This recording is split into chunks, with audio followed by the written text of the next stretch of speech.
Do you tend to overthink things? Do you tend to replay situations over and over again to figure out what you could have done differently, or how you could have prevented the whole situation, or all the clever things you should have said? As a highly sensitive person, I get it. We can take this whole ruminating habit to an entirely different level. So if you tend to dwell in negative thinking, or you replay scenarios for hours on end, this video is for you, because I'm going to share with you how to break that pattern that keeps you stuck ruminating. Sounds hard, I know, but it's actually just a simple 3-step process, and I'm going to throw in some extra tips to make it even easier.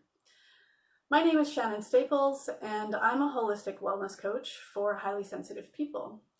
And by the way, if you find this helpful and you would like some information on getting a free vitality session with me, you can go to highvitalitylifecoaching.com/discovery, and the link is in the description. First of all, let's start with why these things happen. I find that understanding the physical and psychological aspects of a situation can help increase self-compassion. And that always makes changing just a little bit easier. So the first factor at play in what's going on here is that overthinking is a form of fear. And it amps up the longer you do it, because you're continually adding anticipation and memories and imagination and emotion into this negative feedback loop.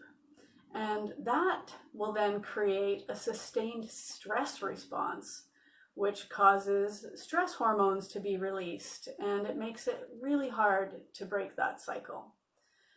Another factor is that emotions are the single most important trigger for memory. So when you're in a lousy mood, more negative memories that relate to that feeling are brought to the surface. And again, this adds to that negative feedback loop that's hard to break. Ultimately, ruminating is a coping mechanism. Arguably, it could be about survival, right? We're analyzing, anticipating, and problem solving so that we can be safer and choose better the next time. But how effective is it really? I mean, the truth is, at a certain point, it's no longer helpful. Ruminating can take problem solving too far. It lets your imagination run rogue, and it drains your energy and steals your joy without making you really any smarter. And the rule of thumb is that after just 5 or 10 minutes of thinking about a topic, we've extracted the vast majority of useful meaning and information that we're ever likely to find. So spending any more time on it is simply a waste of time. So, if it's a natural response, what can we do about it? Well, we can retrain our brains to lessen the frequency and the intensity of them by practicing breaking the habit earlier and earlier in the cycle. And there are only 3 steps to breaking the habit of rumination. Number 1 is having an awareness that you're doing it. Number 2 is questioning the validity of the story that you're telling yourself. So, are you applying false meaning or unverified truths to this story? And then 3 is redirecting your focus to some other activity.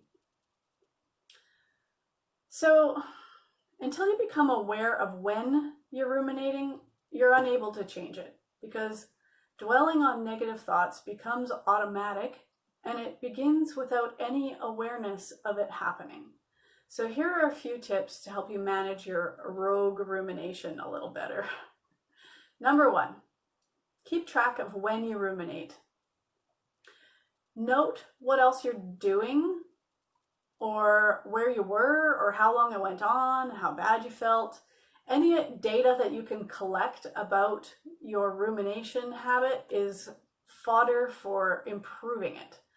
So from this data, you might learn what your high-risk situations are. For example, maybe watching TV or driving or bedtime are the most challenging times for you. And then once you know that, you can mitigate these risks in ways that work for your life. Number 2 is write down what the ruminating thoughts are. Because often we end up rehashing situations over and over again simply because we don't want to forget that we want this problem solved. So writing it down satisfies the need to remember. And then you can just walk away from it knowing that it's safely recorded in your journal. Another tip is to make a list of activities that capture your attention and keep you mindful or present in the moment, right? Because planning ahead for these things helps you shift your focus more quickly. Just be careful that you're not choosing things that aren't compelling enough to keep your mind off ruminating. So some examples of this might be engaging in a conversation with somebody, phone a friend, play sports or games, play with your pets, listen to music, read a book, watch a video, but be careful that it's not something too boring. Again, learn something new. That is a really good example because it totally engages your mind, right? So learn about how to fix something or learn a new language. And then, of course, there's always the standby hobbies and interests like gardening or playing an instrument or cooking or volunteering. Even writing a letter to somebody can captivate your mind for long enough to get you off the rumination cycle.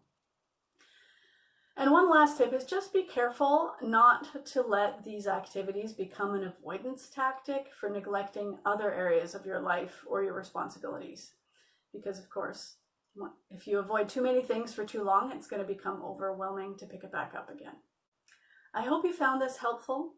If you'd like to take advantage of a free strategy session with me where we can put our heads together and figure out how you can make some strides towards a more peaceful and happy life, just go to highvitalitylifecoaching.com/discovery to learn more about what I do and sign up for a free vitality session. Hope to see you there. Take care.